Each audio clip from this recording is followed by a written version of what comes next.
in the bottom right now in the blue on this new patch on these new maps for Dragon Kites of Gaming. It's herO. And his opponent in the upper left in the red. He's the Terran. It's Gumiho.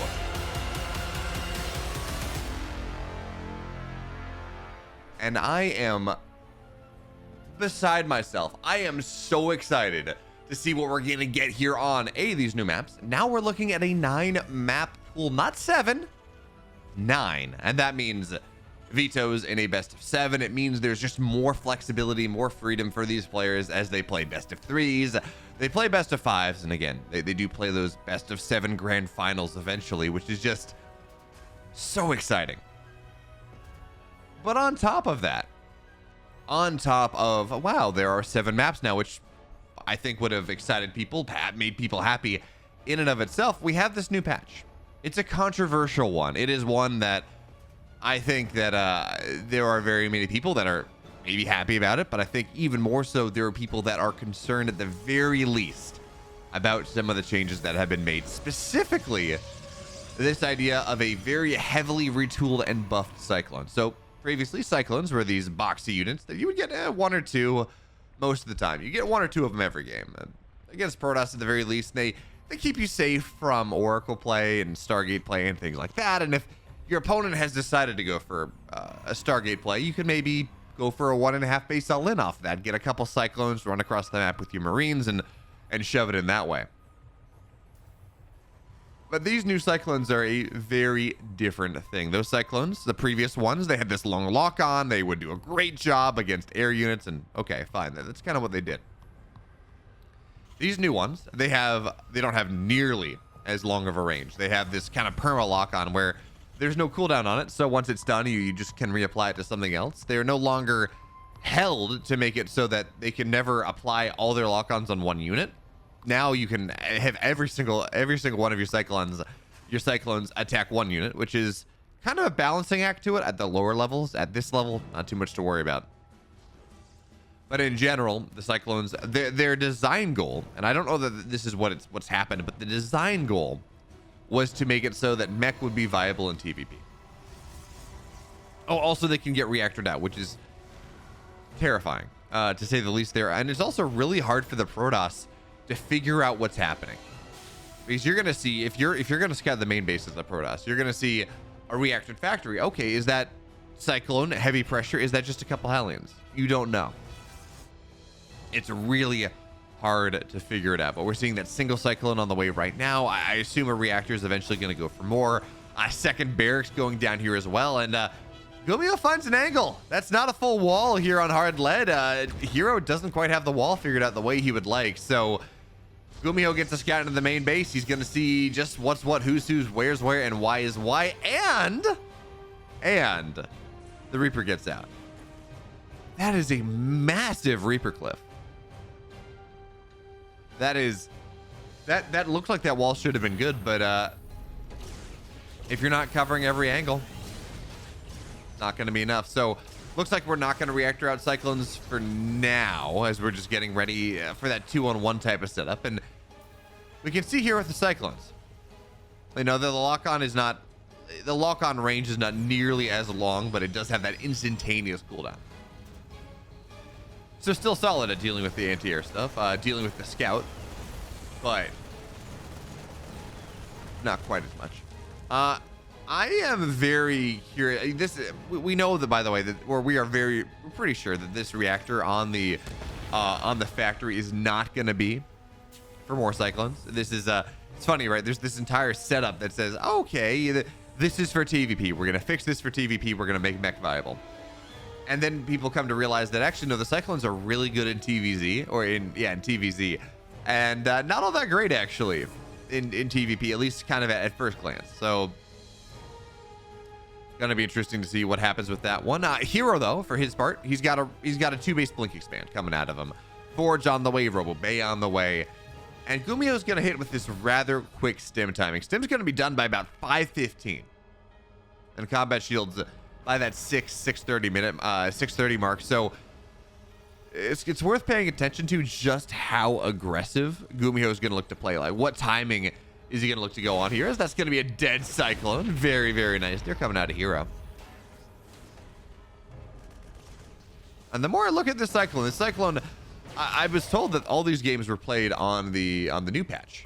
Actually, no, this is on the new patch because it didn't take that long to load into the replays.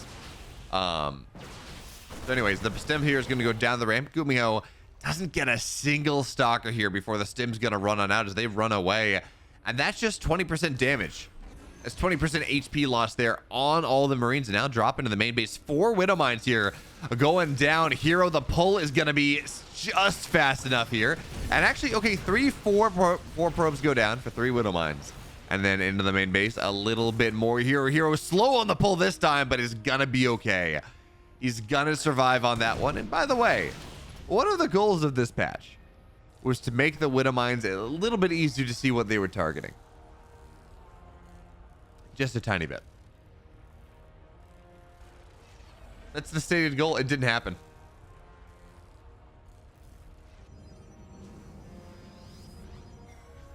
So it amuses me to no end that we had that on the patch notes. One of our goals was to make Widow Mines more visible, and they were going to do this by thickening the line of the lock-on line. And they said, "Yeah, we're gonna make it more visible. This is gonna be great." And then they realized that they actually couldn't do that. But instead of removing it from the list, it's, oh, medevac goes down. Removing it from the changelog, or removing it from the list of goals, I guess. They didn't. They just kept it there and said, "Yeah, this is one of our goals," and it actually was not accomplished. So a little bit awkward there. And now, of course, Widow Mines with drilling claws will unburrow just a little bit faster. Not particularly relevant in this matchup. I know there has been a lot of hullabaloo from people who maybe pay a little bit less attention, talking about how, well, you know, this is the problem, that Widow Mines, they don't need Widow Mines don't need a buff in TVP. They already kill mineral lines. It's like, no one gets drilling claws in TVP. Certainly not before. Okay, well, there was like a build that Cure was doing at one point. There was a build that we've seen some Terrans do on the very rare occasion. But let's be real here. In general, no one is going and building drilling claw Widow Mines. If you get it in the mid game, the tech is timed out for the most part. Generally, they're going to be Colossus out or disruptors or something, and that means that, well, Widow Mines aren't all that useful. And the early game, you know, requires an armory, requires a tech lab on your factory, so you're slowed down that way, and it's just not worth it. It's not worth the time investment. It's not worth the financial investment, and just how much slower your drop comes out. It really does have to be a very specific build for that to happen. So as we don't see that again, the Widow Mine change is not super relevant, but what is relevant is what we're seeing herO do right now. We're seeing Immortals get pumped out, at least one.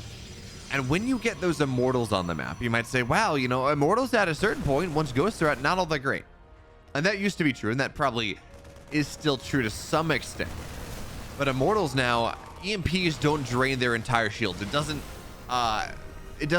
damage shields before Hardened Shields get popped, or however it happened, where Hardened Shields would not soak the damage from the EMP. So now Immortals with Ghosts on out, they are much more immortal. And that's not even a balance change, actually. That's a bug fix. That just kind of solved there was this problem where Immortals would, I think the way it worked, and correct me if I'm wrong here in the comments, but I think the way it worked was the EMP damage, the shield removal applied before Hardened Shields would trigger.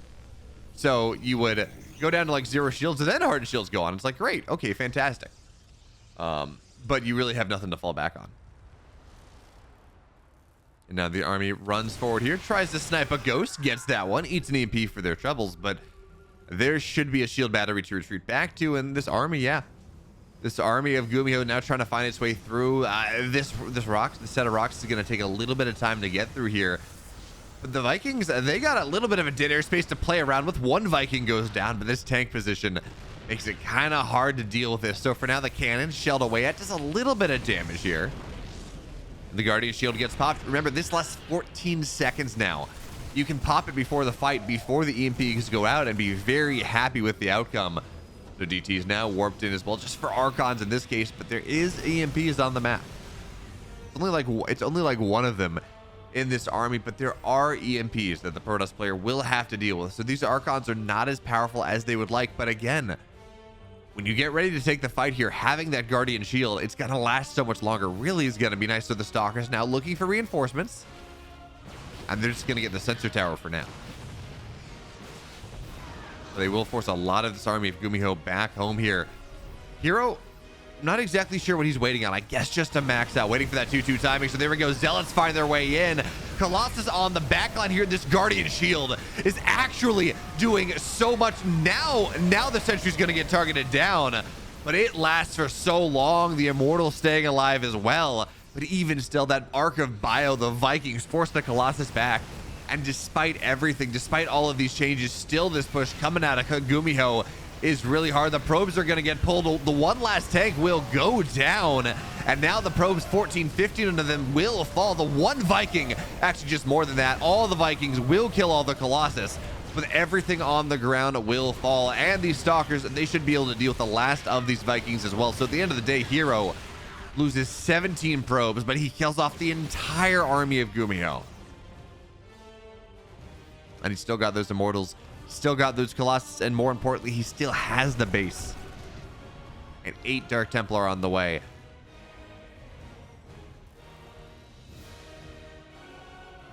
He's not building Archons this time, because he snipes down another Marauder.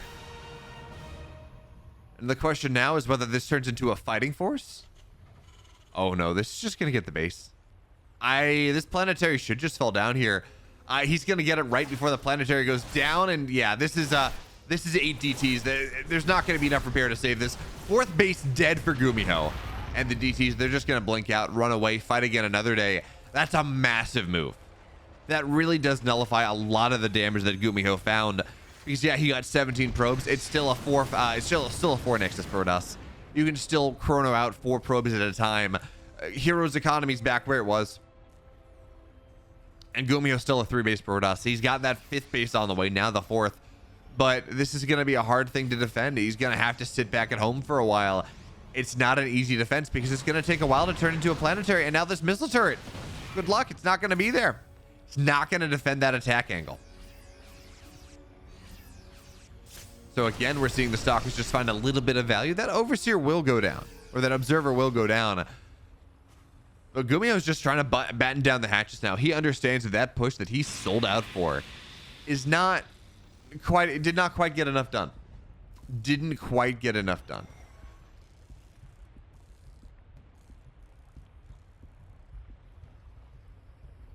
And now we get to see what these Elves are going to do. Not a lot. I don't think they're just going to, I like this whole position just on the edge of Liberator range, trying to, more than anything, force the army elsewhere. So this is a scary position here. This is a massive concave, as the tank will go down pretty quickly. But this is not a position that herO wants to fight into. He's going to trade. I think he lost an Archon, got a tank. That was not a position that herO wanted to fight into, even with his army supply lead.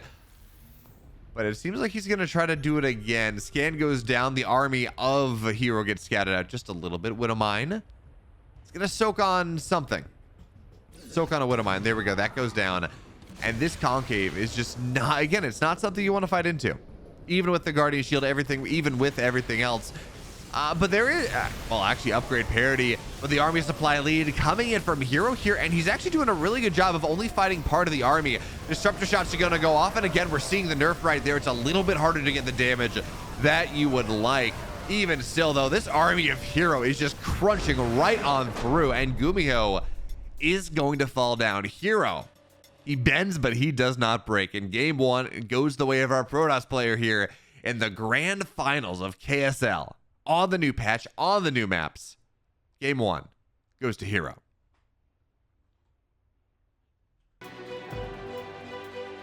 And now on the bottom left here, holding in game number 1.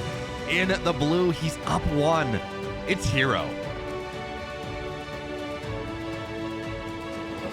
And an Alcyone in the upper right. In the red, he's down a game, but certainly can make a comeback. It's Gumiho. Man, what a cool map. So I know I talked about this last game about how we have 9 maps in the pool, not 7 now, it's 9. It's it leads to some interesting things, but what an odd map Alcyone is. It's horizontal, or it's diagonally mirrored, right? So if you go kind of upper left to bottom right, it's mirrored across that, but we have, you know, a weird gold base here that you can kill rocks through the middle to allow run bys to happen. We have a wall that kind of blocks that off. It's gold, it's blue minerals, not gold though. And then there's just a couple minerals here on the wall as well. So this entire bottom side, this bottom right of the map, is very sectioned off. You have to dedicate a couple of workers or a significant, non-insignificant amount of army to go to clear the rocks out, to mine out the mineral wall, to give yourself that opportunity. And if you don't, well, if you don't clear out all the spots, it's going to be scary to take anyways, because I mean, a tank on this side, if you've taken this space, ooh, terrifying.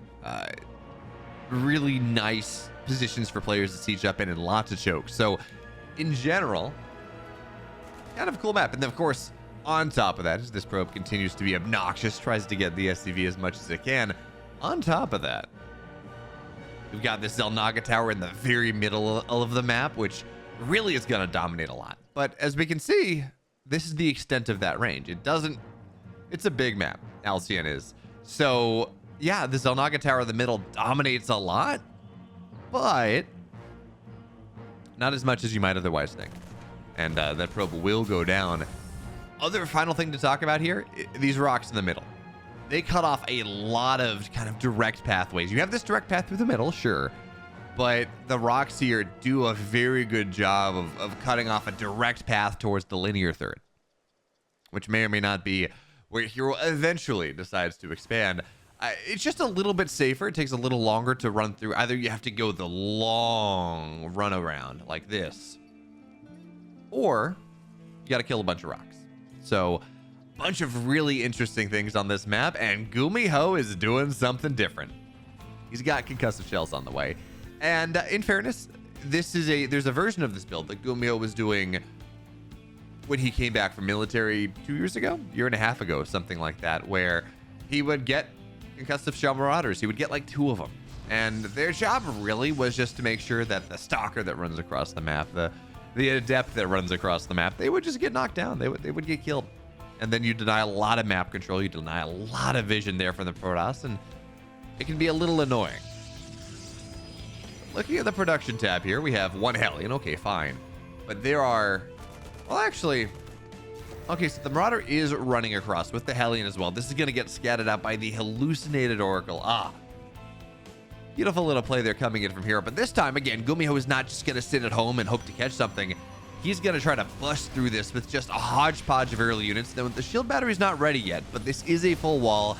herO is taking this as seriously as serious can be. So shield batteries are going to go on the way. A robo is going to get dropped. This is going to get canceled here, but the army's going to find its way in right now, and shield battery's just not ready yet. So Hellion, Reaper, they're going to find their way into the main base. Probes are going to have to get pulled on this. Workers are already falling, but the Adept should be able to deal with this for the most part. Nice probe pull. At the end of the day, will not get more. 4 probes go down.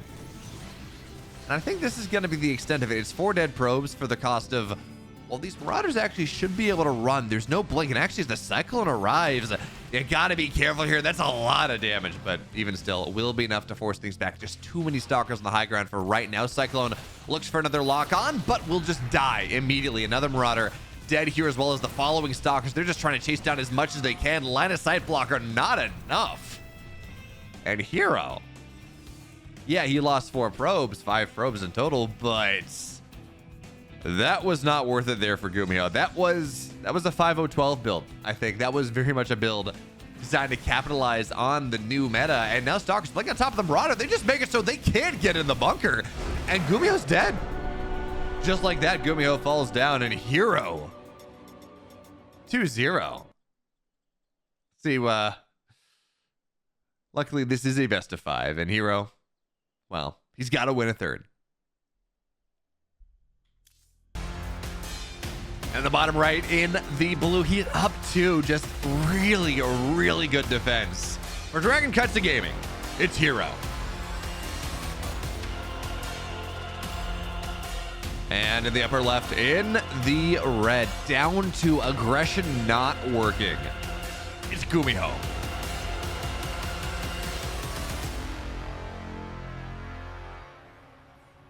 And I don't know what it is. Maybe that is called Oceanborn. Maybe that there's a bunch of coral on the map, but I get some serious Abyssal Reef vibes out of this map. Not off map design. Luckily, because as beloved as Abyssal Reef was once upon a time, Abyssal Reef is not a map that is good for modern StarCraft. Abyssal Reef is a map that very much is I don't know, what's the best way to say this? Very much is slow. Really encourages turtling here. And the backup eBay block coming in from Gumiho just gotta be annoying. And yeah, hero's not gonna try to take his third. I feel like this is one of those maps that you can there's no rocks there. Oceanborn feels like a long map though. I was gonna say I feel like this is one of those maps where you can get away with taking the third as the natural. It's not that bad, but in fairness, this third base is it's so wide open that maybe the answer is no. Maybe you really do need to make sure to take your natural as your natural, your third as your third. And herO, alpha delay, it's gonna be a cyber expand, not a gate expand, so there is that. And this probe scout's in the main base trying to find really if there's any tech on the way, and the answer is no for now. There will be no further tech coming out of Gumiho in this game, not for the moment. It's a actually, did he get a Reaper? No, yeah, it's a Marine expand coming out of Gumiho in this game number 2, or game number 3, excuse me. And every single time, every single game, we've seen him try to do something nasty. We saw the 2-1-1 cyclone opener in game 1 that herO held on to into the follow-on push that herO also held on to, taking great advantage of the line of rocks there. Game 2 was a build that I can't help but feel was very much a 5-0-12 build. The 3 Marauder, 1 Cyclone, couple Marine Reaper pressure with concussive shells. It didn't work. herO did a great job scouting it out, realizing what was happening, walling off the entire thing, and being safe for that. So really not finding the value. And now this game number 3, we've seen Gumiho go for the Adept, or for the eBay block, and this Adept could just dive on top of that SCV. Would require 1 shot, but wants to instead. Oh, it's gonna get into the main base. Big scout sees the 2 barracks, sees the factory. hero's aware of what's happening, and now 2 Adepts on the low ground here. Getting those Marines early is a big deal because now he can fight more. And yeah, these Marines on the low ground, they will just die. This is a fantastic move from herO in this 3rd game.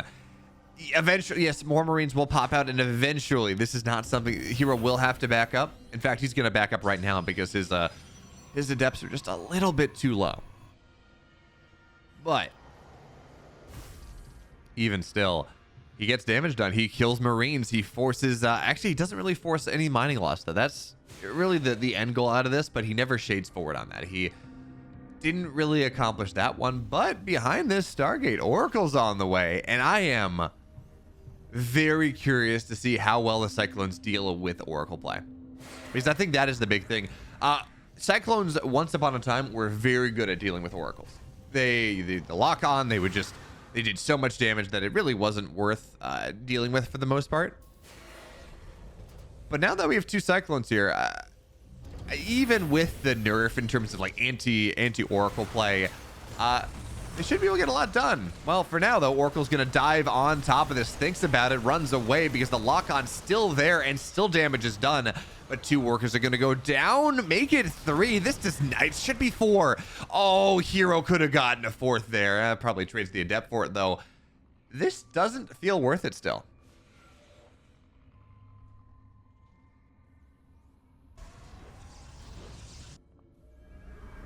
That was 3 probes. That was 3 SCVs for 3 Adepts. It doesn't really feel great, but herO does have round 2, and that is going to be our 3rd Oracle. So for now we have 2. That's damage. Sure, fine. He's going to go to that 3rd Oracle behind this, which is like getting 2 Oracles against a Protoss player, against a Zerg player, where they one-shot SCVs. It takes 3 oracles, it takes 3 damaged instances, but you one-shot SCVs off that. So there's about to be a lot of pressure in Gumiho's main base. A lot of pressure in his mineral line. And this is going to happen as he's getting ready to move out on the map. This is getting as that pressure is going to get started in earnest. We can tell that, of course, because the bunker was salvaged. So, oh, this stasis trap is not going to hit there. herO couldn't bait it out properly. And this is a problem now. Yes, the oracles are going to dive into the main base. They're going to get so much damage. And actually, it's going to take a moment because the oracles are split around, but they know they can just kill everything here. So many SCVs will die. But what do we have on the other side? Literally 3 stalkers. That's it. 3 more stalkers are warping in. But, sorry, not even warping in. They're building. There is no warp gate here. It's 6 minutes, no warp gate. Yeah, there's no mining for Gumiho. He's on 24 workers, but I struggle to find a world here where herO's gonna be able to stay alive. Shield battery overcharge is nice, but it's just gonna get depowered. There's no pylon. The probes have to get pulled, but it is not enough here. And under the shadow of a space whale, Gumiho is going to shove right on through, and every small bit of damage that he took is going to be given back in spades here. It's an ace of spades. It's going to be an ace of probes going down. Gumiho just takes everything. The kitchen sink, the lunch, the dinner of herO. He got far too greedy off the bush. He knew, by the way, this was a 2 racks build. He knew what type of timing, what type of opportunity, what type of build that his opponent was going to try to hit him with. And it just, he was not ready. 27 workers for Gumiho. That's not a lot. Sure, fine. Oracles go down to the cyclones here as well, picking up, dropping them, dodging them. And only 1 oracle will survive at the end of things here. The cyclones stay alive. Yeah, Gumiho's on 29 workers. He's building more. It's not the best economy, but when your opponent has 11 probes, it is not good. It is not a good situation here. Yeah, cyclone goes down. It gets dodged, and herO, he falls down. He went for 3 oracles. He delayed his warp gate for so long, and it just was, he was not ready. I think that build relies 100% on the stasis trap slowing things down, and he just did not place them properly. Did not bait it out well enough. So Gumiho, he takes the game, turns this thing into a series. Gumiho, his first map. In the upper left now, in the blue, not holding on, not quite getting the scout off that he would have liked in that game number 3, but still up 1. It's herO.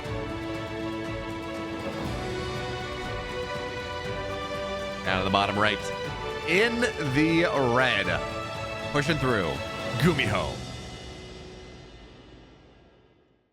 And as we get, of course, into what might be the last game of this series, I would like to remind you all that if you want games from serO and Maru and Gumiho and herO and Raynor and everyone, herO and Clem and all these awesome players, best of 3s, best of 5s like this series, best of 7s, you should hit that sub button beneath the video, because pretty often I try for every day. Doesn't always get there, but we do our best.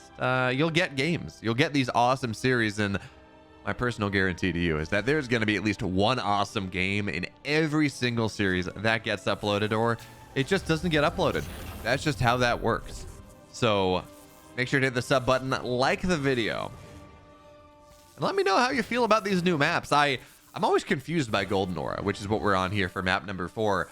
Because we had I think Gold Aura? Something like that.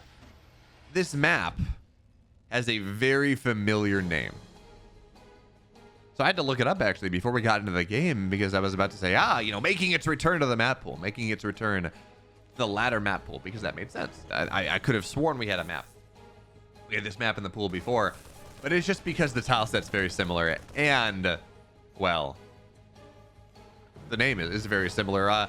We have this area kind of outside of the 3rd base that is very much shades of Pride of Altaris. Now, of course, in this instance, there's no gold base here, but you kind of have that idea. We have these gold bases in the bottom left, but not in the upper right, so asymmetrical play there. Xel'Naga Tower. Is there something up? This doesn't look like a Xel'Naga. Oh, there it is on the high ground. Xel'Naga Tower to defend this, Xel'Naga Tower to defend the top side as well.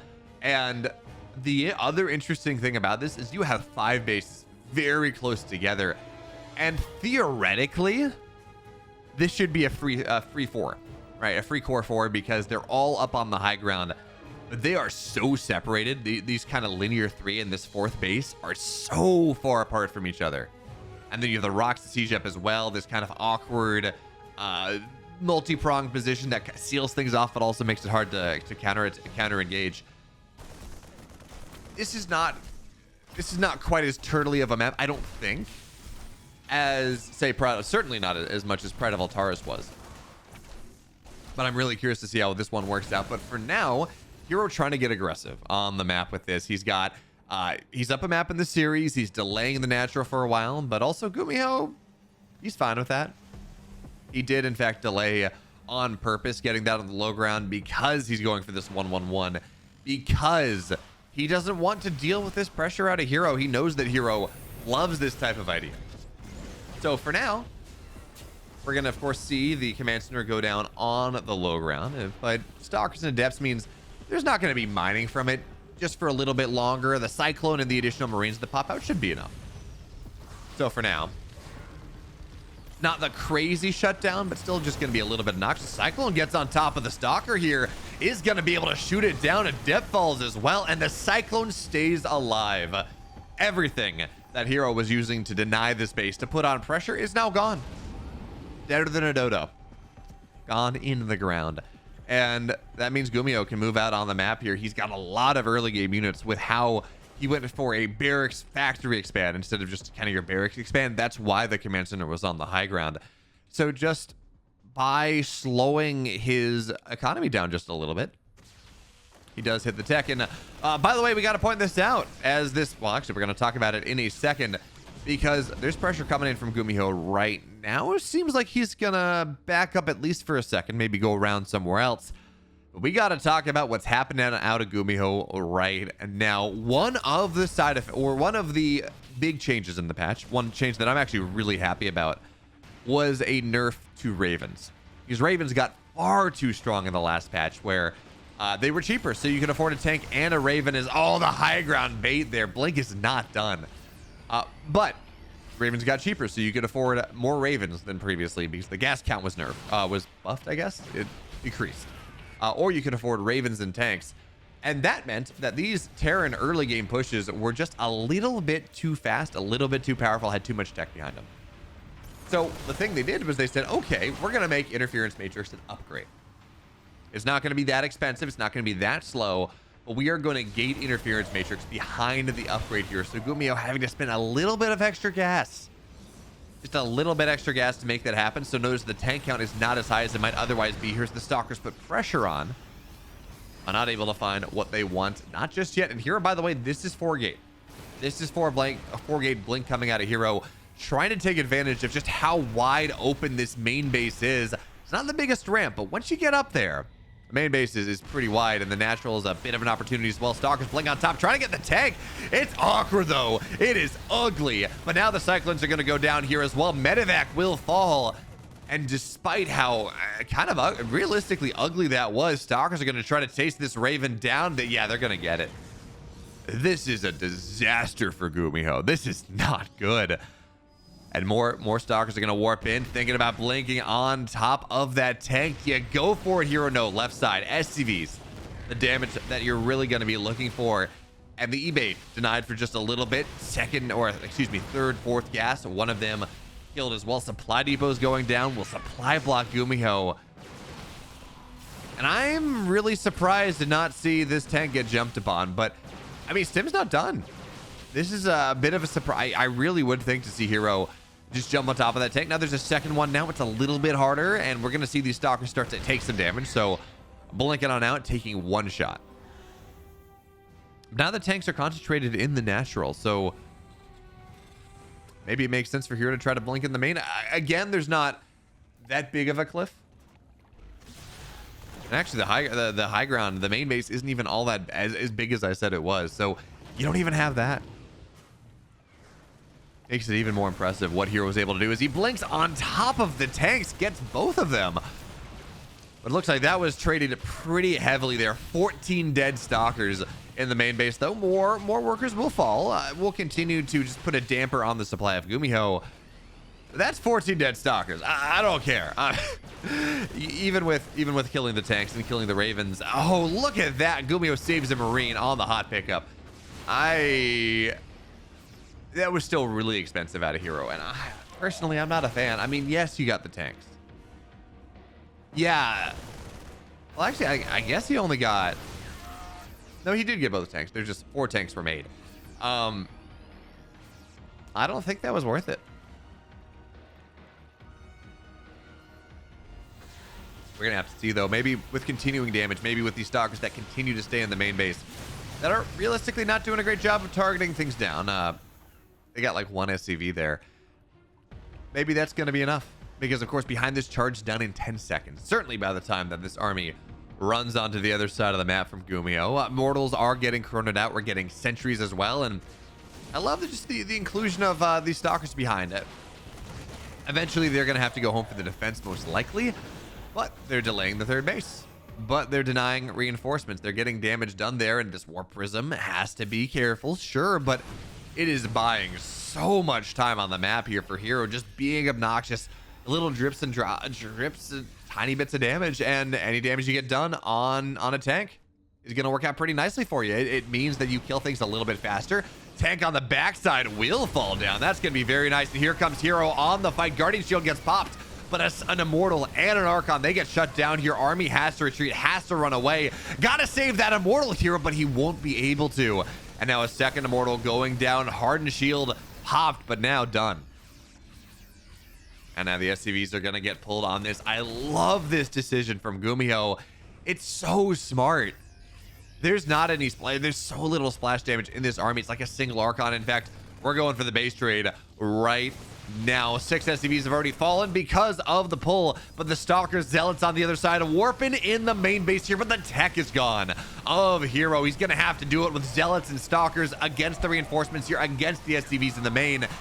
And I am not confident. This does not feel like it's something that is going to get enough damage before the army of Gumiho finds its way into the natural, into the main base here. Already the third base is dead. Already Immortals are falling. It's gonna have to be a recall in the main base, but that means this attack from herO can't recall itself, and you just lift things. You will not chase everything down in time. herO, he went for the base trade because I think he thought that was the only way he was going to be able to make something happen.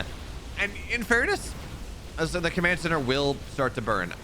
Some of these barracks will burn, but I mean, I guess there's a nexus out in the gold. The probes have to find their way out, though. This Immortal, it was recalled to really no value. And as we take stock of things, yeah, 1 command center is dead, but we have a factory. We have 4 barracks that aren't burning, a starport that's not burning, a second command center that is a-okay. And herO, where are his probes? How many did he get out? Where are they? Okay, so he's got at least 6 in the warp prism, 7th down there. I guess a couple more hiding elsewhere. Yeah, hiding elsewhere on the map. He's got 10 probes out, and he's going to get on top of these barracks. A couple more are going to start to burn down here. You know what? herO's got a shot. If he can set these burning, Gumiho doesn't have a lot of money to repair, but he's got to be so careful on the blink. He does not want to blink into the waiting jaws of his opponent's army. So he's going to get this Mirage. No, it's going to get saved. Hot pickup micro there. And the problem will always be the fact that Gumiho's army is just better with the SCVs on top of it. There is no splash. There really is no tech. So the longer this game goes, Gumiho is going to be in a better position. He's going to have mules. He's going to have scans. He can mine in a way that realistically herO can't as much as he would like to. He just really will struggle. So it's a run. It's a fighting retreat out of herO right now. He has to bring these Archons to fray. He's got to get some really good force fields. That would be a win condition. If he hits the force fields properly, if he can fight on a cannon, if he can fight on a shield battery. He doesn't have the tech for it, though. Let's see how good these force fields are. The Archons have to run forward. The Zealots run forward on top as well. Guardian Shield's doing what it can, but it is just not enough here at all. Everything is dead. Archon's dead. Immortal's dead. Probes get pulled to the end of things, but it's not enough here. herO is, in fact, gone out of this game. The stimmed bio is just far too much for herO to deal with, and I thought there was maybe a world as he tried to chase down the structures, but herO, yeah, 8 probes, nothing else. We're going to game 5.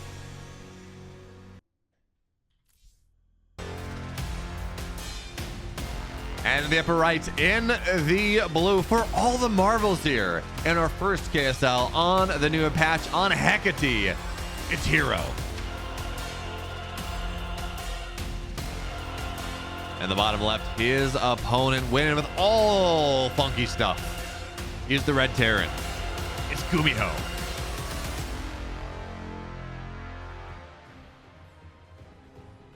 Oh man, I know it's a small thing, and I know I've been talking about the maps a lot, but I love this kind of webbing, this arcane symbols that we got on the Vespine geysers on the main base.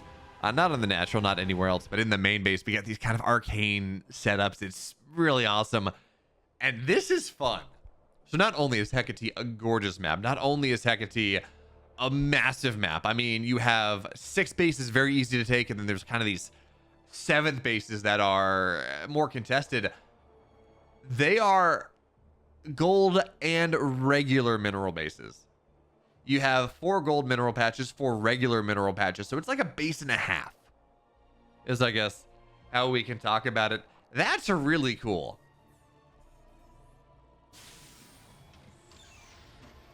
And I'm sure someone's going to do the math on how important that is, but because of the placement, I mean, these 50% golds are going to be really hard to take. Man, they're right there just in the middle of the map. And are they on the same level? Is this low ground? No, this is high ground to low ground. The textures make it really hard to see that this is high ground and this is low ground. But they're on different levels, so they're just kind of in this recess, in this sunken area of the map. And that's going to make it really hard to take. But, man, some of the things on this map, we have a mini ultra, whatever that's actually called. We have, well, what is this? Is this 4 layers? 1, 2, 3. Okay, yeah, it's a 4-level map, but I think the thing about this that we have to talk, a 4-level maps, as excited as I have been about the idea of them, have kind of been not great thus far in the map making, in the history of map making for StarCraft 2. They really haven't turned out incredibly well. They just tend to be really turtly because it's additional ramp to run up. This map, though, I don't really feel that, because it's 3 levels for all that matters. It's just instead of a additional high ground, effectively, as we saw in like Pride of Terrace and things like that, you have an additional low ground. And the key point about that is that instead of this being, okay, well, you know, it's another high ground to push into, it makes it harder to take this gold base, or this the pseudo gold. And that's pretty cool. Meanwhile, though, Gumiho, game 5, all the marbles. This is the new patch build. We've got 2 cyclones on the way. He made 1 early, and now we get to see again the point of the cyclone. The point of the cyclone change, I personally, I don't think it was necessary, and I don't know that it's accomplishing what it wants to anyways. Remains to be seen. But the point of this was to allow MECH to work against Protoss, making these cyclones the MECH Marine, effectively, is what it's done. And if you do that, it means they're kind of a more diverse, a more early game to mid game, or a unit that has more utility in the early game. And now this is going to be 5 cyclones on the map very quickly here, and I'm getting worried for herO already. He's got 3 stalkers on the map, and unfortunately for him, or fortunately for herO, the rest of the cyclones weren't across the map just yet. Now the Adept's going to have to complete his shade, and oh, this is a great scout here. Yes, he will lose his life, but he's going to see just how many cyclones are on the map. That is 5, and it's going to be 7. herO has to be so careful right now. The warp prism's like, yo, it's a beautiful thing. Although I don't know how much it's going to matter, actually. It does mean that you can actually, you know, as I say that, it's still nice because it allows for warp-ins and harassment and some level of additional micro. But as I'm talking about it, I was going to say, it means you can dodge lock-ons, which is really important against the cyclone. But lock-on is now 0 cooldown. Lock-on is no longer something that matters. herO, you knew this was happening. herO, you saw the cyclones. You're still going to lose them all, or at least some of these Stalkers. More lock-ons are going to go down. Nice hot pickups, but we can see there's no cooldowns, so things will continue to die. Again, really nice pickups. Really nice saves there coming out of herO. And it seems like the Cyclones have taken enough damage that they're going to have to back up just a little bit. As the Stalkers warp in right on top of the male Ursa deck. But more Cyclones are here. Let's see what's going to happen. It's double factory. This is an attempted mech out of Gumiho in this game number 5. And the Stalkers move in. They get they get 2 Cyclones, actually. They take a lot of damage, but most of that is still on the shields. So, nice job there. Buying time, but now tanks are on the way. Blue Flame on the way here. Gumiho is going proper mech. And let's see how it's going to work. Stalkers want to blink onto the high ground. Find pressure. Damage on the tech lab. So this tank is going to be the last one for just a little bit here. And we need to see lock-ons on the Warp Prism, I think. Stalkers will fall. And still, only 2 dead Cyclones. But I think ideally here for Gumiho, he's going to find himself on about 3 tanks. And that's going to be fine. DT's in the main base in the natural, though. This is where life gets a little bit complicated. How many scans do we have? Not a lot. But he's going to have to spend both of them at the same time. The tank will go down, but so too will the DT. And DT blink on the way behind this. There's no way you're going to get a Raven out of this. And the scanner energy is not insane. Missile turrets are going down here. The one at the front should get targeted by these Stalkers, I would think. As more Cyclones fall, DT tries to run in. Will kill the SCV. There we go. Scan gets dropped. DT in the main base, though. There is detection there, so it's not going to be nearly as much damage. But the Cyclones actually don't kill the DTs all that quickly. In fact, the DT will kill the Cyclone. So this feels like a game where Gumiho is just slowly bleeding out. His Cyclones, he's got 6 of them. It's not critical mass. And as you know, we talked about how this very much feels like this is the Mech Marine, this new Cyclones are. And as such, it feels like we are seeing, well, 4-gate blink. This is actually 3-gate blink, but blink stalker aggression against Terran bio when it's not working all that well. Again, Blue Flame is going to get denied, which is not great.